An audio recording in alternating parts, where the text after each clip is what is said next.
wabarakatuh. Alhamdulillah. Allahumma salli wa sallim ala sayyidina Muhammadin ibni Abdillah wa ala alihi wa sahbihi wa man walah. Rabbi shrah li sadri wa yassir li amri wahlul 'uqdatam min lisani yafqahu qawli.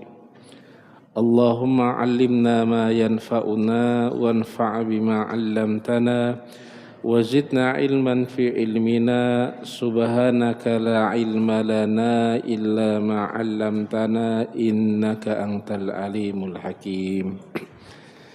Yang kami muliakan segenap pengurus Masjid Baitul Maghfirah yang dirahmati oleh Allah Subhanahu wa taala, para tuan guru, para imam, tokoh masyarakat, bapak-bapak, ibu-ibu, hadirin hadirat yang insyaallah semuanya dirahmati oleh Allah Subhanahu wa taala. Yang pertama tentu kita bersyukur. Alhamdulillah hari ini masjidnya semakin ramai. Ini bersyukur gitu. Artinya pengurus sukses dan berhasil. Tetapi selain itu juga kita bersyukur, alhamdulillah kita masih diberikan kesehatan dan keafiatan. Kita juga bersyukur masih diberikan kesempatan umur untuk beramal. Kita juga bersyukur dilembutkan hati kita, dimudahkan kita menggerakkan tubuh kita untuk hadir di tempat yang penuh berkah ini. Mudah-mudahan amal ibadah yang kita usahakan betul-betul diterima Allah, diridhoi Allah, dapat menjadi bekal terbaik untuk kehidupan kita kelak. Amin amin ya rabbal alamin. Salawat dan salam semoga selalu tercurah kepada baginda Nabi besar Nabi Muhammad sallallahu alaihi wasallam. Mudah-mudahan kita dapat mengamalkan sunnah-sunnah beliau. Mudah-mudahan kita mendapat syafaat dari beliau. Amin, amin ya rabbal alamin. Para jamaah yang dirahmati oleh Allah, mari kita mulai majelis kita dengan sama-sama membaca suratul Fatihah. Kita berdoa bertawassul dengan surah yang mulia ini. Alhamdulillah. Mudah-mudahan Allah berikan rahmat kasih sayangnya kepada Hujjatul Islam Imam Abu Hamid Muhammad bin Muhammad Al-Ghazali At-Tusi yang kita baca kitab beliau. Mudah-mudahan Allah merahmati Syekh Ihsan Muhammad Dahlan Al-Jampesi yang kita baca penjelasan beliau, merahmati para alim ulama, para habaib, para masyayikh, merahmati guru-guru kita, dan kita doakan wabil khusus kedua orang tua kita. Mudah-mudahan yang sudah meninggal dilapangkan kubur beliau, dijadikan taman-taman surga. Yang masih hidup dianugerahi kebaikan hingga akhir hayat beliau. Kita doakan jamaah yang sakit hari ini mudah-mudahan disembuhkan. Yang susah diberikan kemudahan dalam urusannya, yang sempit dilapangkan rizkinya, diijabah doa-doa kita, dikabulkan hajat-hajat kita. Mudah-mudahan anak cucu keturunan kita dijadikan Allah anak yang solih dan solihah. Mudah-mudahan akhir hayat kita ditutup dengan taubat dalam keadaan husnul khatimah. Ala hadhihi niyah wa likulli niyatis salihah. Al-Fatihah. A'udzubillahi minasyaitonir rajim. Bismillahirrahmanirrahim. Alhamdulillahirabbil alamin arrahmanir rahim maliki yaumiddin. Iyyaka na'budu wa iyyaka nasta'in. Ihdinas siratal mustaqim siratal ladzina an'amta 'alaihim ghairil maghdubi 'alaihim waladdallin. Amin amin ya rabbal alamin. Para jamaah yang dirahmati oleh Allah Subhanahu wa taala, kita masih dalam bab pembahasan tentang zuhud, yang mana zuhud ini menjadi jalan bagi kita, usaha kita agar tidak terlalu terlena dengan gemerlap keindahan duniawi. Pada pertemuan sebelumnya telah kita bahas, Imam Al-Ghazali menjelaskan makna zuhud, bahwa zuhud itu sudah dimulai yang pertama sejak kita ingin. Kalau kita ingin sesuatu, janganlah keinginan kita itu membuat kita lupa syukur dengan apa yang sudah Allah berikan.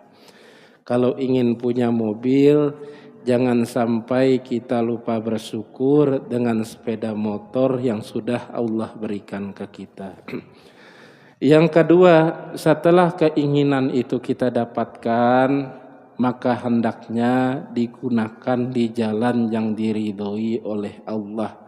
Jadi apapun keinginan kita yang Allah kabulkan, usahakan berada dalam pemakaian yang diridhoi oleh Allah. Lalu yang ketiga, kalau sesuatu yang sudah kita miliki itu hilang atau terlepas dari kita, janganlah terlalu membuat kita kecewa sampai menyalahkan yang lainnya. Ini pemaknaan yang diberikan oleh Imam Al-Ghazali.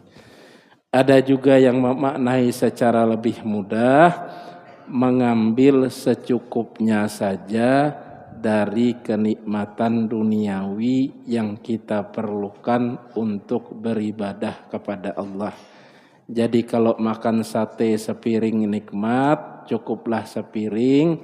Kalau 3 piring, kalau nanti tidak kuat berdiri sholat isya. Nah, ini kan dekat puasa, besok mau puasa nisfu Sya'ban. Nah, karena lama tidak puasa, bukanya membalas dendam 3 piring. Kenapa 3 piring? Kata Ustadz, innallaha yuhibbul witra. Sesungguhnya Allah menyukai yang ganjil.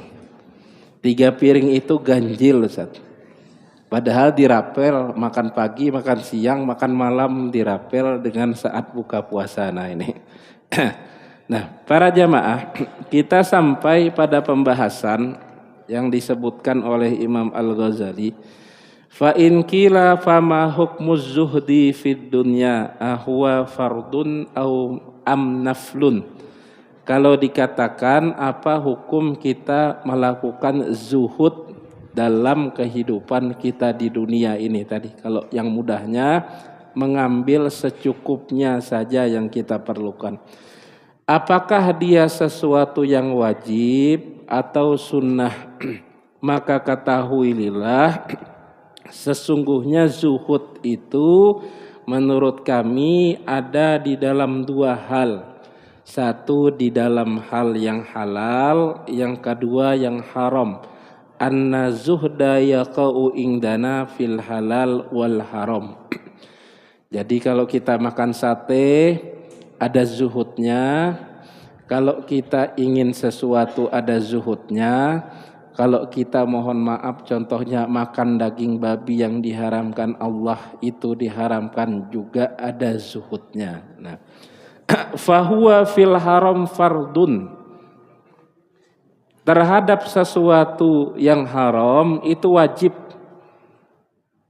Wajib kita meninggalkannya. Wa fil halali naflun, sedangkan pada sesuatu yang halal itu kita sangat disunnahkan.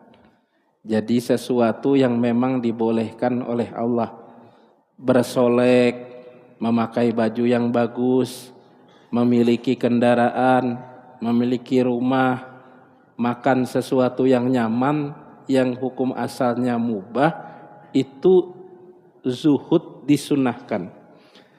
Summa manzilatu hadzal haram lil mustaqimi ta'at bi manzilatil mayyitatil mustaqzarati la yaqdumu 'alaiha illa inda darurah bi miqdari daf'ud darar. Hanya saja pada sesuatu yang haram, contohnya tadi para jamaah makan daging babi, itu boleh kita mengambilnya hanya saat keadaan darurat. Jadi makan sesuatu yang diharamkan oleh Allah itu. Telanjang, tidak memakai baju, itu dilarang. Tapi kalau darurat itu boleh. Nah, misalnya di tengah hutan, pesawat jatuh, kita aja yang selamat, baju habis terbakar. Nah, itu haram.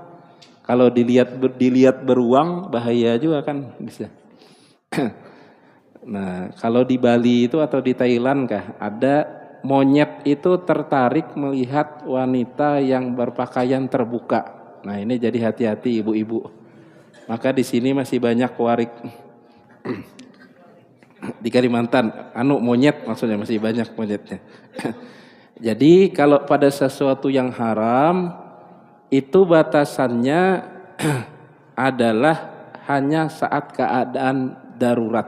Nah, sedangkan zuhud pada perkara yang halal yang tadi kita sebutkan Bapak Ibu, makan, minum, berhias, memiliki kendaraan, membangun rumah, menghias rumah, jalan-jalan. Nah, ini sesuatu yang halal.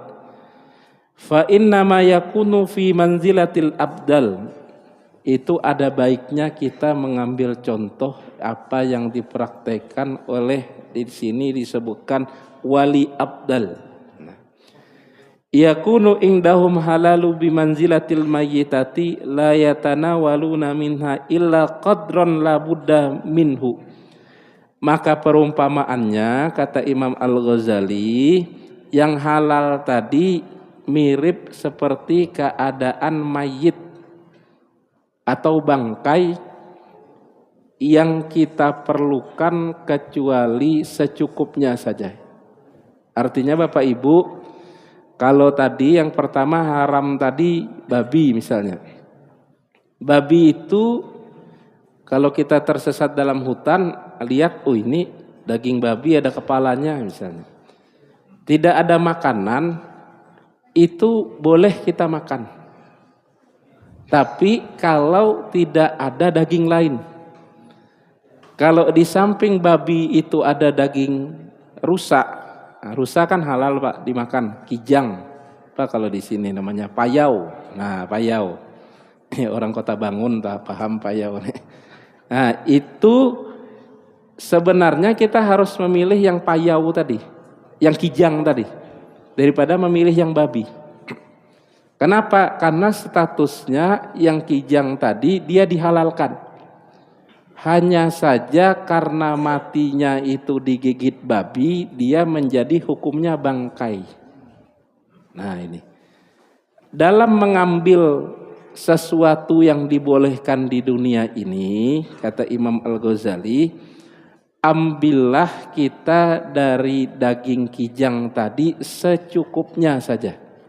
Jadi Bapak Ibu, kalau kita mau mohon maaf, memiliki kendaraan, belilah yang sewajarnya. Nah itu kira-kira terjemahan.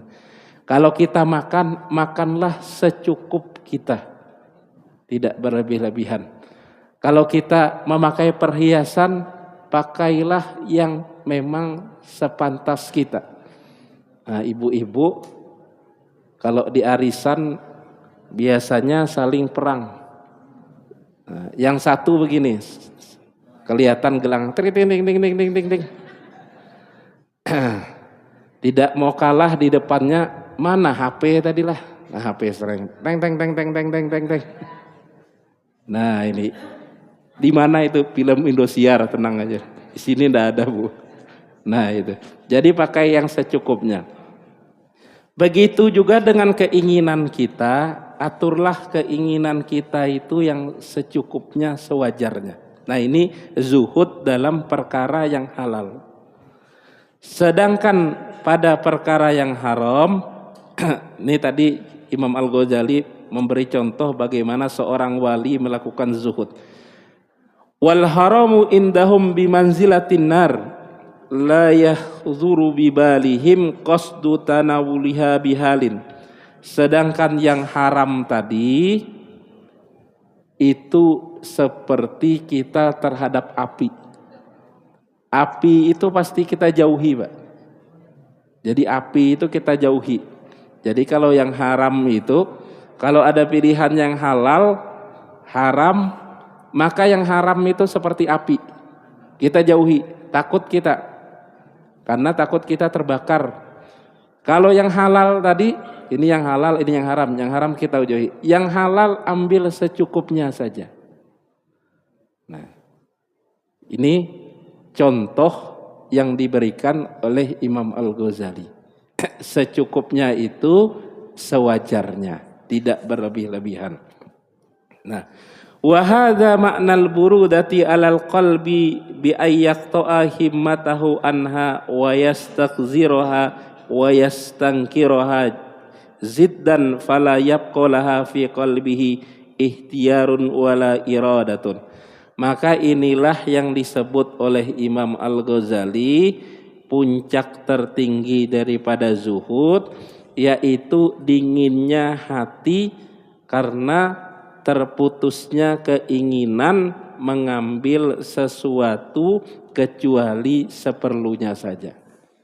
Nah, jadi Bapak Ibu, ini kesimpulannya yang disebutkan oleh Imam Al-Ghazali. Yang kedua ini tadi kaidah, Bu ya. Yang kedua ini Imam Al-Ghazali membahas tabiat kita. Nih. Karena mungkin ada yang bertanya dulu, fa in qulta kaifa yumkinu an tasirad dunya fi syahwatiha wa lazzatiha al-ajibati al-matlubati indal insani bimanzilatin nari au bimanzilati zifatil mustaqzaratil mustahillah. Jadi kata Imam Al-Ghazali, kalau ada yang bertanya, bagaimana mungkin kenikmatan duniawi ini disamakan dengan api yang membakar pada sesuatu yang haram tadi, Pak? Atau permisalan yang kedua, atau seperti daging mayit yang memang diharamkan. Kok bisa kenikmatan duniawi itu disamakan seperti itu? Nah, wal binyatuna wa tab'una, sedangkan hakikatnya kalau kita lihat di dunia, diri kita itu senang, rindu, bahkan menginginkan. Nah, ini seperti ini Bapak Ibu. Tadi kan dimisalkan oleh Imam Al-Ghazali, kalau yang halal itu seperti daging mayit yang busuk, yang kita makan secukupnya saja. Yang halal. Kalau yang haram seperti api. Tapi kalau kita lihat di dunia ini, kenikmatan duniawi yang kita lihat itu pasti kita inginkan. Ibu-ibu pasti ingin punya penampilan yang menarik. Kemudian ingin emas dan yang lain-lainnya. Mau pedikur, medikur, perawatan dan lain-lainnya. Bapak-bapak mau punya jam mewah, kendaraan mewah, rumah yang bertingkat 4 dan lain sebagainya. Nah, maksud Imam Al-Ghazali, bagaimana mungkin, ini ada yang mengatakan perumpamaan Imam Al-Ghazali ini kurang pas. Kok bisa sampean Imam Al-Ghazali menyamakan sesuatu yang kelihatannya indah dengan sesuatu yang buruk? Kok kenikmatan dunia disamakan dengan api atau disamakan dengan mayit? Mayit atau daging rusa tadi kita contohnya. Padahal kalau kita pikirkan secara logika, kita itu ke api pasti lari, Pak. Kalau ke daging tadi, daging rusa tadi, yang memang kita terpaksa makan di tengah hutan, itu sebenarnya kita tidak mau. Tapi kalau di dunia ini kita mau kemewahan, kemudian keindahan, kemudian apalagi terkenal, dikagumi orang, banyak harta, banyak duit, itu kita mau semuanya. Ini perumpamaan yang tidak pas. Nah, ini mungkin ada yang mengatakan perumpamaan itu kurang pas. Nah, maka dibantah oleh Imam Al-Ghazali, fa'lam anna man wuffiqat taufiqal khassa wa alima afatiha wa qadaraha fi asliha fatasiru indahu kadzalika wa innama yata'ajjabu min hadzal ragibun al umyanu an uyubid dunya wa afatiha al muqtarruna bi zahiriha wa zinatiha. Ketahuilah, kata Imam Al-Ghazali, orang yang diberikan taufik hidayah oleh Allah secara khusus dan mengetahui bencana dan buruknya dari kenikmatan duniawi yang dikejarnya, itu berbeda dengan orang yang terkagum-kagum, terlena, menginginkan kenikmatan duniawi, lalu mereka menjadi lupa diri, tertutup matanya dari apa yang sebenarnya tersembunyi dari kenikmatan-kenikmatan tersebut. Maka mereka itulah tertipu dengan penampakannya dan hiasannya. Jadi kata Imam Al-Ghazali di sini, ibu-ibu, bapak-bapak, kalau kita diberikan taufik oleh Allah, kita itu akan melihat sesuatu secara lahir dan batin. Sehingga nanti dalam pembahasan khusus ada namanya basar, ada namanya basirah. Basar itu kita melihat dengan mata, basirah itu kita melihat dengan mata hati. Jadi kalau kita melihat sesuatu, mata yang melihat 10 orang, itu beda-beda memandangnya. Saya kasih contoh satu ketika turunnya surat Al-Maidah yang terakhir. Al-yauma akmaltu lakum dinakum. Nah, hari ini aku sempurnakan agama kalian. Kemudian turun juga surat Idza jaa apa Bu? Anasrullahi wal fath. Wa ra'aitan nasa yadkhulu. Oke, fasabbih. Oke. Kalau kalian engkau melihat kemenangan dan fath. Fath itu Fathul Makkah. Makkah itu ditaklukkan. Nah, dibebaskan. Maka sholatlah, pujilah Allah. Nah, sebagian sahabat memaknai itu sebagai ayat yang mengundang kita untuk kemenangan, kegembiraan. Tapi ada sahabat memandang dengan mata hati. Sahabat ini memandang seperti ini, kalau menang itu sudah sampai, Nabi ini sudah di puncak, maka sisa turunnya. Artinya ajal Nabi itu sebentar lagi. Sehingga dalam sebuah kata-kata hikmah sering dibawakan, idza tammal amra bada naqsuh. Kalau sempurna sesuatu itu tinggal tunggu kekurangannya. Kalau bulan itu Bapak Ibu tanggal 15 besok sempurna. Kalau sudah sempurna itu apa yang kita tunggu? Yang kita tunggu itu berkurangnya, berkurang, nanti jadi bulan sabit. Nah, jadi bulan sabit. Nah, tanggal 30 atau 29 Sya'ban dia menjadi bulan sabit, bahkan hilang, bahkan mengecil. Tapi nanti dia kembali membesar lagi, besar. Nah, itulah sunnatullah kehidupan. Jadi sahabat yang kedua ini melihat dengan mata hati. Yang lain tertawa, beliau sedih. Ditanya, kenapa engkau sedih? Karena kalau Nabi ini sudah selesai di puncak, maka itu artinya ajal Nabi Muhammad sebentar lagi. Nah, para jamaah, dalam memandang perkara duniawi ini, kadang kita perlu melihat juga dengan mata batin. Mata batin yang itulah yang nanti mengingatkan kita.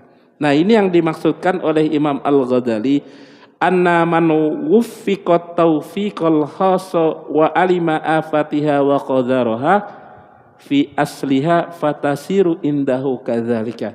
Orang yang diberi taufik dan hidayah itu bisa melihat sesuatu dengan apa yang dibaliknya. Jadi kalau kita lihat ada, mohon maaf, bapak-bapak yang berkecukupan dalam keadaan ganteng, ibu-ibu dalam keadaan cantik. Nah, itu kita perlu juga melihat secara mata batin, ganteng dan cantik itu berbatas waktu. Nanti akan menua. Karena yang tidak ada obatnya cuma dua, tua dan mati. Di mana itu? Dalam ayat surat Yasin yang sering kita baca, wa man nu'ammirhu nunakkishu afala. Siapa yang kami sempurnakan penciptaannya, nah, maka kami kurangi kesempurnaannya. Jadi kalau kita berumur kayak saya ini, mulai sakit-sakit asam urat, mulai sakit kaki, mulai kantong kering, kanker, mulai lupa, naruh ini lupa, naruh itu lupa, kata istri asal jangan lupa dengan istri. Yang lainnya boleh terlupakan, kalau saya jangan dilupakan. Itu tanda laki-laki soleh, Bu. Jadi kalau bapak-bapaknya sampai lupa nanti, nah itu bahaya. Nah ini. Nah sehingga para jamaah, kata Imam Al-Ghazali tadi, kita kembali, orang yang diberikan taufik dapat melihat dengan sempurna. Kalau kita dapat kenikmatan, kita menikmati. Nah, kalau kita melihat dengan mata hati, kita ingat ini titipan, berbatas waktu, nanti diminta tanggung jawab. Punya istri yang baik, ini amanah dari Allah. Diberi nafkah sebaik-baiknya, dipergauli sebaik-baiknya, nanti ditanya oleh Allah. Kalau punya anak, ini amanah dari Allah. Kita punya kewajiban diberi pendidikan yang baik, diingatkan juga tentang akhirat, tidak hanya dengan perkara duniawi, ilmu duniawi, harus diingatkan sholat, puasa, dan lain sebagainya. Nah ini yang dimaksudkan oleh Imam Al-Ghazali. Sehingga Imam Al-Ghazali di sini memberikan sebuah permisalan untuk lebih jelas. Sa'adribu laka masalan lidzalika, akan kuberikan sebuah contoh untuk hal itu.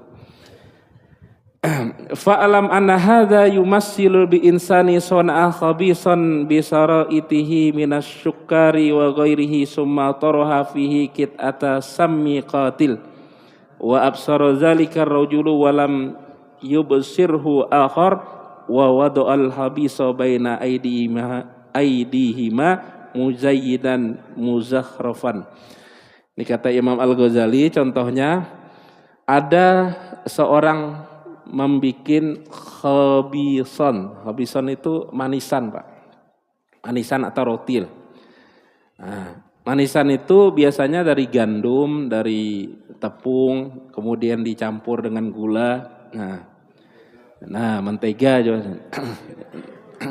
Ini hebat, ini suami rajin ke pasar nih, Bu. Tahu mentega. Apalagi sampai tahu harga beras itu. Harga minyak goreng. Harga mama lemon apa. Nah, ini 9.000. Nah, ini luar biasa deh. Jadi bikin roti manisan itu ketika membikin Bapak Ibu ditaruh racun. Nah, ada seseorang yang melihatnya, di ujung sana ada yang melihat.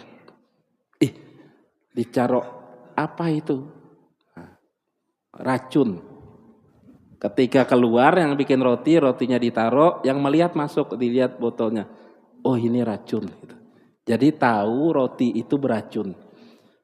Beracun. Orang yang melihat tadi, karena tahu roti itu beracun, maka dia, kata Imam Al-Ghazali, yakunu zahidan fi dzalikal khabisi. Dia akan takut menyentuh roti itu. Karena tahu di dalamnya ada racun. Bahkan dalam pikirannya itu terpikir, pokoknya saya jangan sampai mengambil makan roti dan manisan ini. Karena tahu di dalamnya ada racun. Bahkan dalam pikirannya itu. Nah, orang yang seperti inilah diumpamakan contohnya seperti orang yang menjauhi kenikmatan dunia seperti menjauhi api.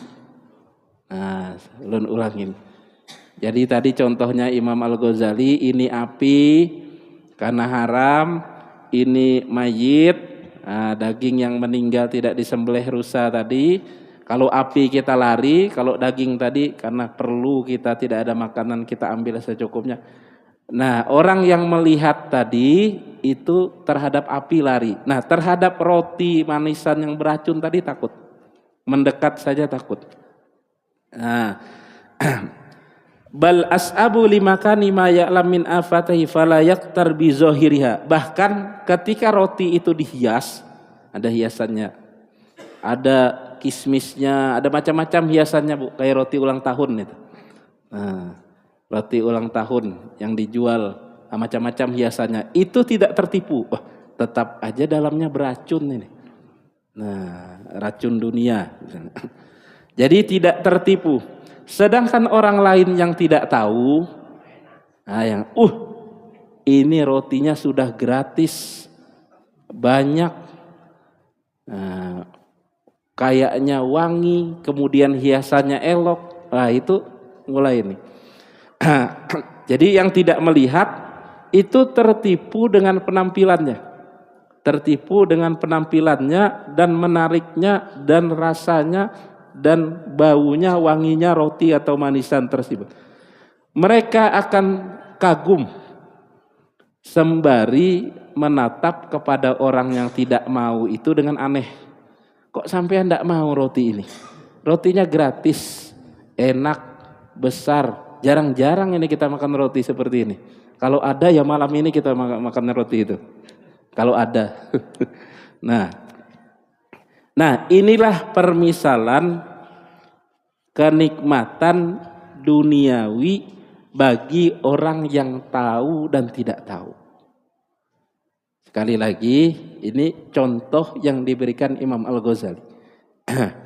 Dan orang yang tahu akan berhati-hati, sedangkan orang yang tidak tahu akan menginginkannya karena ketidaktahuannya.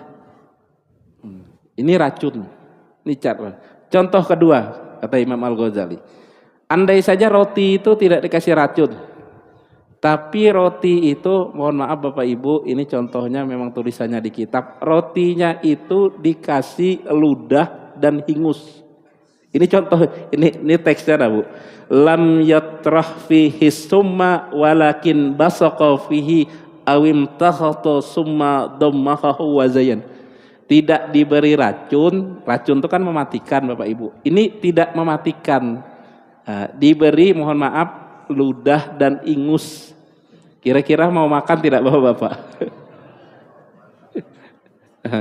Kalau melihat pasti tidak mau makan itu.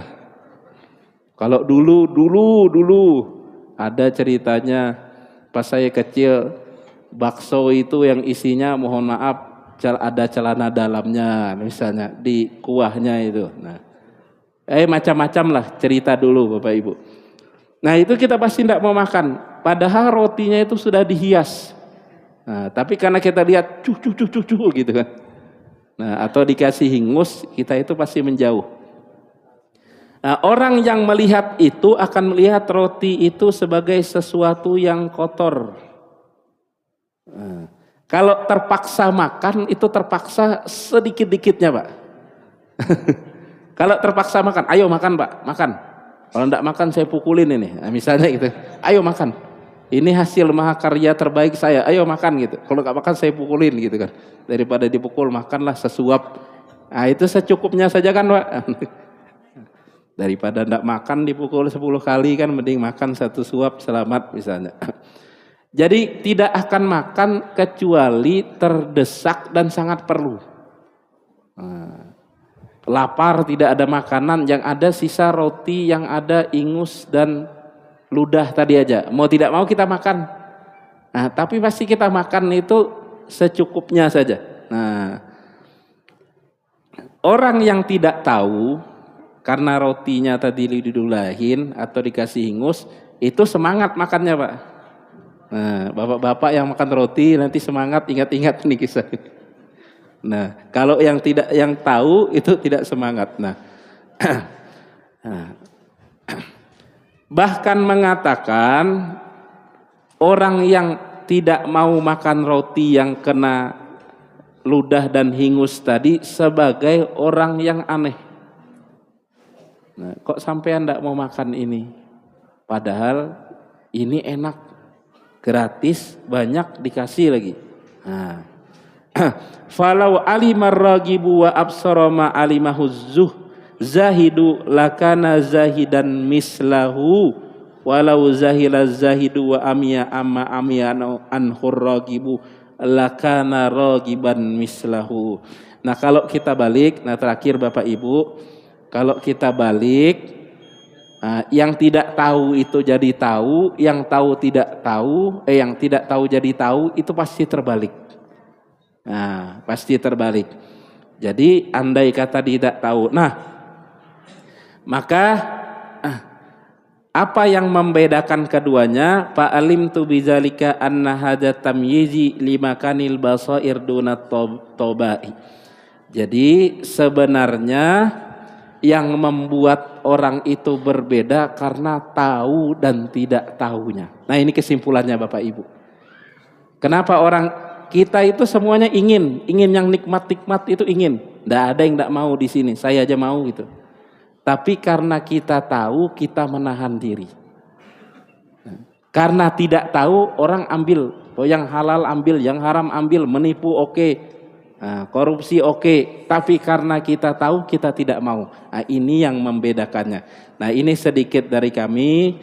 Nanti kita bahas kembali, mudah-mudahan ada manfaatnya. Mohon maaf atas segala kesalahan. Kita tutup dengan sama-sama membaca doa. Allahumma sholli wa sallim ala sayyidina Muhammadin wa ala alihi wa sahbihi ajmain. Allahumma arinal haqqa haqqa warzuqna ittiba'a wa arinal batila batila warzuqna ijtinaba. Sallallahu ala sayyidina wa maulana Muhammadin wa ala alihi wa sahbihi wa baraka wa sallam. Wa akhiru da'wana alhamdulillahi rabbil alamin. Wallahu ta'ala a'lam bissawab. Assalamualaikum warahmatullahi wabarakatuh.